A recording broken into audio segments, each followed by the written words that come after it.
When it comes to cosmic collectathon universes, who does it best? Do the cute but monstrous world of Pokemon outcontain the likes of Trizan the Infinite? Can Lobotomy Corporation maintain a facility better than SCP? Well, I'm going to compare all the strongest universes that have made capturing destroyers of worlds as trivial as taking out the trash, and tell you which one does it best. Honestly guys, this one was difficult. For one, I hemmed and hawed on how to do this. Do I lore dump you each section, then declare a winner at the end? And I was like, nah, that would be too boring. So after much thought and talking to a few people, I decided to go with a round robin event, a single elimination bracket if you will. And with all the preamble done, let's get this tourney started. Trizan the Infinite isn't just some collector. He's not like the Collector from Marvel. He's a galactic archivist running the show out of Solomance, a tomb world that's basically a Dyson sphere-sized museum. Tesseract labyrinths shrink and stack anything, any scale, any threat level, stasis fields, freeze living specimens, and volatile artifacts at a molecular level permanently. And he doesn't even risk himself by doing this collecting. He's got Lich Guard proxies doing most of the work while he directs from safety. Now against all of that, we have Pokemon. Cute little, mons, sure, but scale for scale, you're capturing city level gods with a device that costs a few hundred Pokédollars and it fits in your pocket.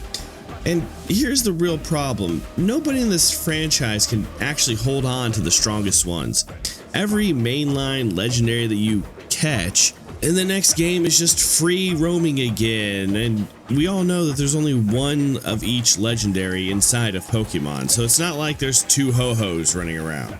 Either Bill's PC is secretly kicking these things out the door every fucking time someone puts one in there, or we've got trainers that are nicer than Ash just dropping off legendaries like they're free Butterfrees, I mean, hell, the one trainer we've followed for 25 plus years has never technically landed a single legendary catch despite trying to catch everything else that moves.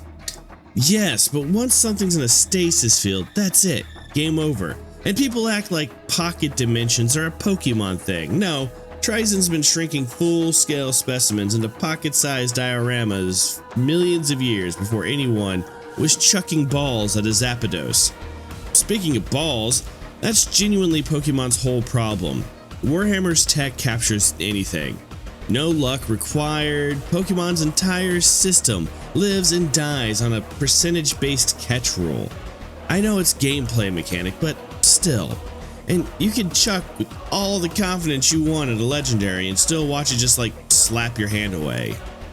Warhammer brought a whole toolkit. Pokemon brought one ball and a prayer that it doesn't shake 3 times and then pop back open. Okay, fine. The RNG complaint doesn't hold up in every case. You've got the Master Ball, which has a 100% catch rate. No shake check, no fail state. You throw it, it's over, just like your precious stasis field. But here's the catch, pun intended. It only works on Pokemon, and that's a massive limitation. You throw a Master Ball at a person, a Necron, or a Custodes, and literally anything that isn't a Pokemon, and you get a, hey, what the fuck, man? And why did you just throw a ball at me? So even at its absolute peak, Pokemon's best containment tech has a hard species lock built in. Trizan's Tesseract labyrinths and stasis fields don't ask what you are before they work, and that's the difference between a universal system and a party trick with one guaranteed use. Winner of round 1 is going to go to Warhammer 40k. Alright, round 1's winner is back up, and this time the challenger is Palworld. And look, I know what some of you are already typing in the comments, so let me get ahead of it real quick. This is not a power scaling video. I'm not saying Astrum could beat Trizan in a fight. I'm not saying the Necrons could stomp Palworld or vice versa. This whole video is about who's got the better system for capturing and holding on to things that could otherwise end the world, and that's it. And speaking of holding on to things that could end the world, funny you should bring up raw power, because the Necrons didn't just fight their gods, they won and then enslaved them. The Catan, star-eating beings that feed on psychic energy of entire civilizations, get shattered into shards, and the Necron dynasties now literally carry those shards around and use them as weapons and power sources. It's like a Pokemon or Bell, and that's it.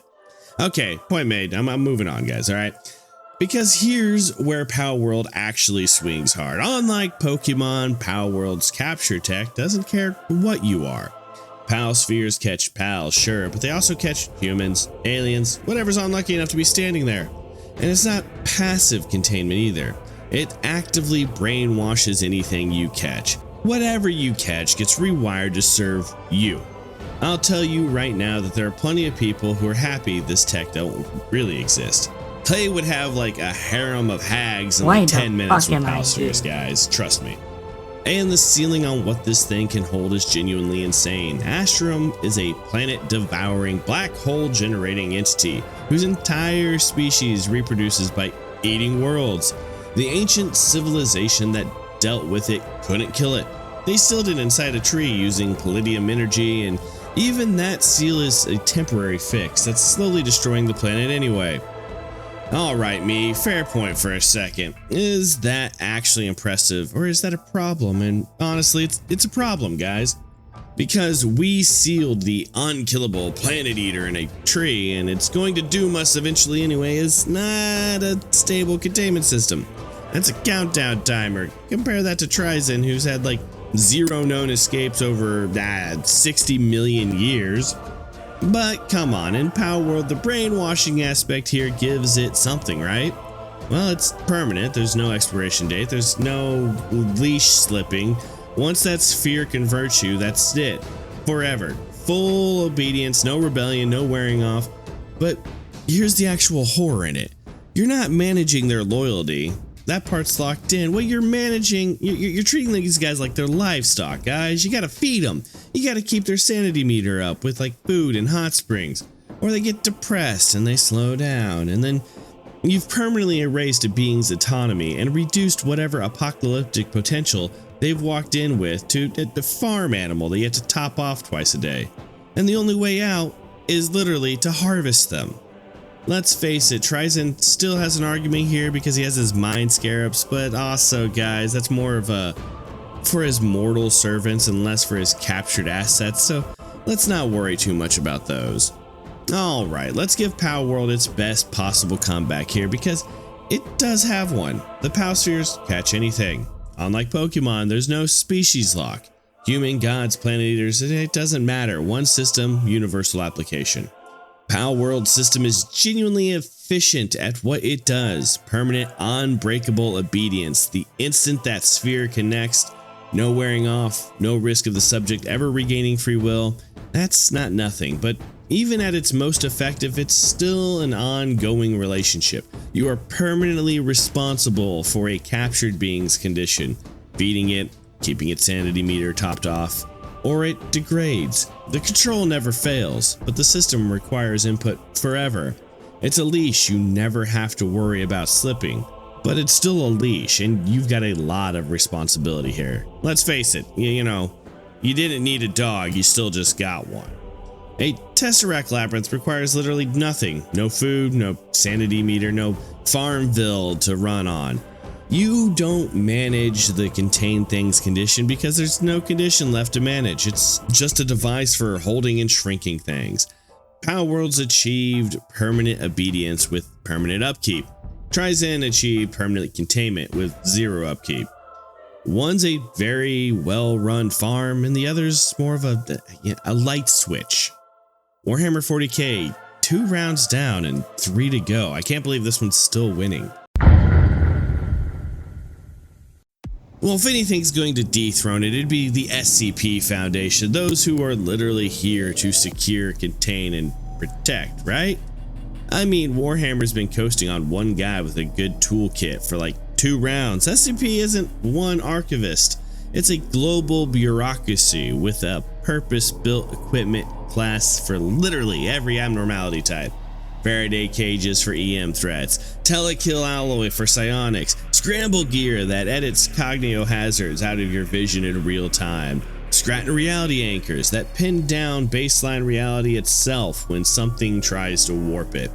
And SCP is not just about containment, it also categorizes. You get Safe, Euclid, Keter, Thaumiel, and it goes further than that. There are classes like Apollyon and Ticonderoga, reserved for threats so far past normal containment that the Foundation needs an entirely separate tier just to talk about them. This is an entire taxonomy built around the idea that some things are almost impossible to hold.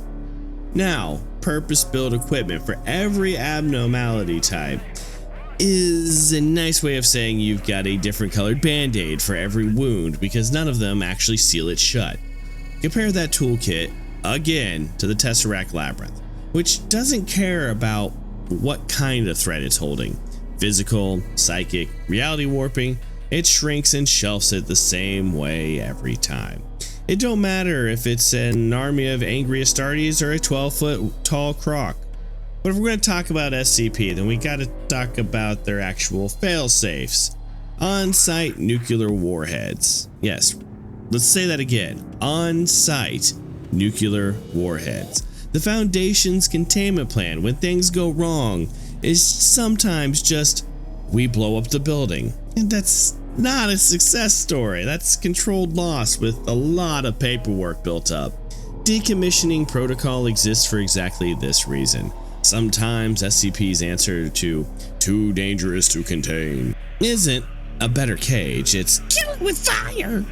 Trizen's answer has never once been give up and kill it. I mean, sure, he could throw his Tesseract cubes at things and start entire fights out of nowhere, but he's never just killed what he's trying to collect. Sure, sometimes the answer is detonate the warhead, but that's the point. SCP has real failsafe built into the system for when containment fails. Because unlike Trizen's zero documented breaches record, SCP openly deals with things breaching constantly. The classification system exists because they've had to build contingencies for failure at every level. We've survived breaches though. It is not a flex. When the reason you needed a warhead on standby is that your containment wasn't good enough in the first place. Trizen's system isn't untested, it's just never failed. There's a difference between built to survive failure and built to never fail. Winner Warhammer 40k?